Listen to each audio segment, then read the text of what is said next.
की लाइब्रेरी।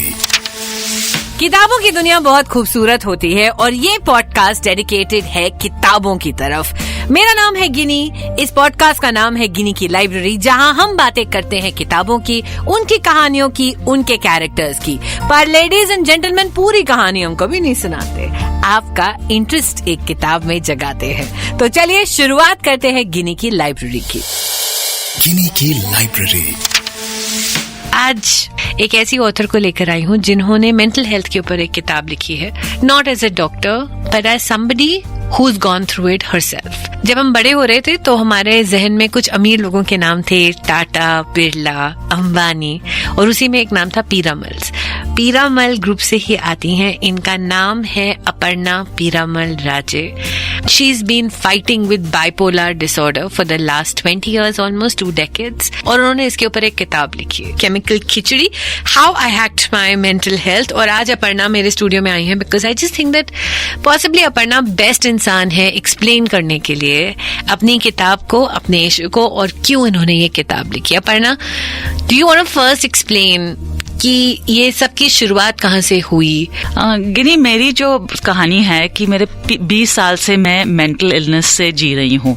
उसको कहते हैं, ये वाली जो इलनेस है वो बाइपोलर डिसऑर्डर कहते हैं, जिसमें एक्सट्रीम मूड स्विंग्स होते हैं। कभी कभी मेरी जो थॉट्स और इमोशंस जो मेरे मन में है, मैं बिल्कुल उसको कंट्रोल नहीं कर पाती हूँ और मैं बहुत दिनों के लिए मुझे नींद नहीं आती है। मेरे thoughts they are taking me in all different directions. कभी कभी ऐसे मुझे लगता है कि मेरे दिमाग में वॉइसेस भी है जो हमारे हर रोज के मूड स्विंग्स जैसे नहीं है। हम लोग हर रोज की तरह से कभी कभी गुस्से हो सकते हैं या सैड हो सकते हैं, जो भी हो सकते हैं, पर ये एक्सट्रीम्स हैं। तो ये सब होने के बावजूद अभी कई सालों से मैंने अपने इमोशंस और मेरे डिसऑर्डर को मैनेज अच्छी तरह से किया है, मैंने सब पूरा सपोर्ट मिलकर, और मैं अभी काफी दिनों से और काफी सालों से स्टेबल हूँ।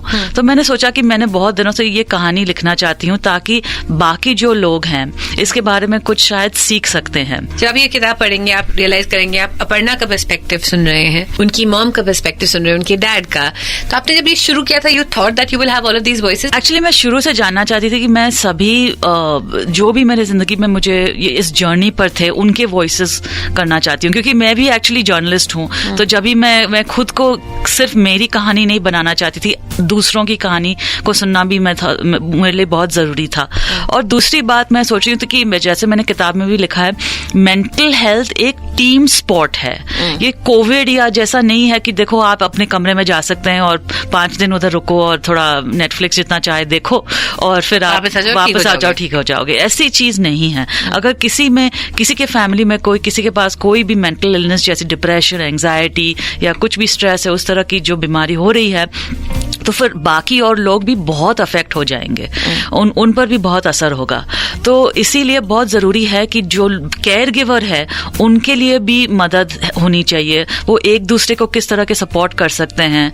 इसीलिए ये सारे के सारे जो पर्सपेक्टिव्स थे कॉलीग्स के, दूसरे फ्रेंड्स के, क्योंकि हम लोग सब ये टीम में हैं। और मैं रीडर को पूछना चाहती थी कि आपके टीम में कौन है और आप किसके टीम में हैं।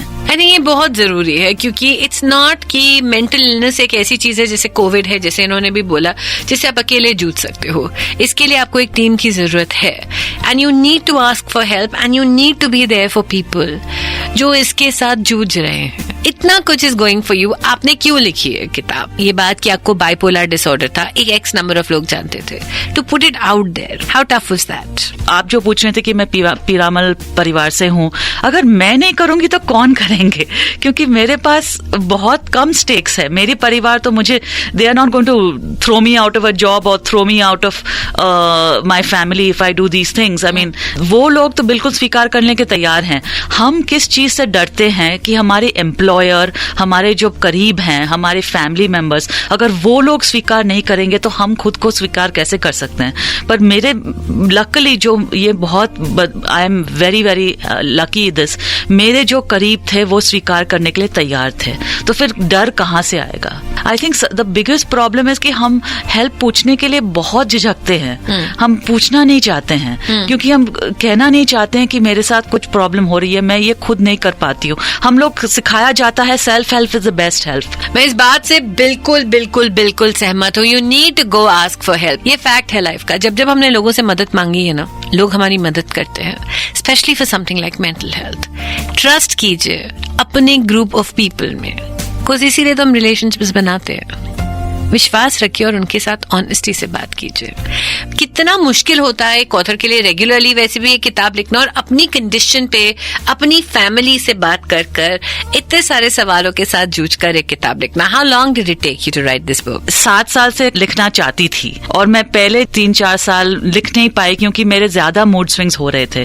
तो इस तरह की किताब लिखने के लिए थोड़ा डिटैचमेंट चाहिए, बिकॉज आई थिंक वो बहुत जरूरी है कि जैसे अगर आप डिप्रेशन के बारे में लिखेंगे और आप खुद फिर डिप्रेस्ड हो जाएंगे तो फिर वो किताब लिखने में कोई मतलब नहीं है। You have to write it in a way that you can, it is going to help the reader and give hope and become relatable of course. अब ना मुझे ना एक किताब पढ़ के लगा कि यार अगर एक लड़की जिसको इतना कुछ शी इज गोइंग थ्रू, वो ऑक्सफोर्ड भी जा सकती है, वो हार्वर्ड भी जा सकती है, वो काम भी कर सकती है, वो अपनी फैमिली को भी संभाल सकती है, वो एक किताब भी लिख सकती है, तो it is possible for everybody. And I think ये इस किताब का सबसे बड़ा टेक अवे है। या I think that's the important thing, that आप सर्वाइव कैसे कर सकते हैं और फिर सर्वाइव जब करेंगे फिर उसके बाद थ्राइव कैसे कर सकते हैं ऐसे, क्योंकि देखो ये सब चीज जिंदगी में होती रहेंगी। मेरी बहुत ही तमन्ना थी कि मैं जिंदगी जीना चाहती हूँ। एब्सोल्युटली। ये जितनी भी बीमारियां कि आपकी जिंदगी में कॉमा लगा सकते हैं, फुल स्टॉप नहीं कर सकती। एंड ऑफ कोर्स आजकल it's become slightly more easier because इतने सारे एवेन्यूज और ऑप्शंस आपके पास अवेलेबल हैं फॉर थेरेपी। हाँ, और आजकल रिसोर्सेज और भी हैं, जैसे लो कॉस्ट थेरेपी है, ऑनलाइन थेरेपी है जो अपने सेफ स्पेस में अपने घर से आप करवा सकते हैं। तो इस तरह का सपोर्ट सिस्टम पहले जैसे बहुत और ज्यादा है। Thank you Aparna, you been very gracious, kind, और मुझे लगता है बहुत मुश्किल है एक ऐसी किताब लिखना about your own self and to put yourself out there. अगर आप मुझसे कुछ कहना चाहते हैं, शो के बारे में कुछ करना चाहते हैं या कहना चाहते हैं, RJ गिनी GINNIE, आप मुझे इंस्टाग्राम, ट्विटर, फेसबुक पे ढूंढ सकते हैं। And just remember, if somebody is going through any mental health issues, you need to tell them कि यार आई एम विद यू और हम साथ साथ लड़ेंगे and it is possible to be okay. It is really possible. I think everybody needs to be told that. मेरा नाम गिनी। जल्द ही आऊंगी एक और कहानी, एक और किताब के साथ। सुनते रहें गिनी की लाइब्रेरी। गिनी की लाइब्रेरी।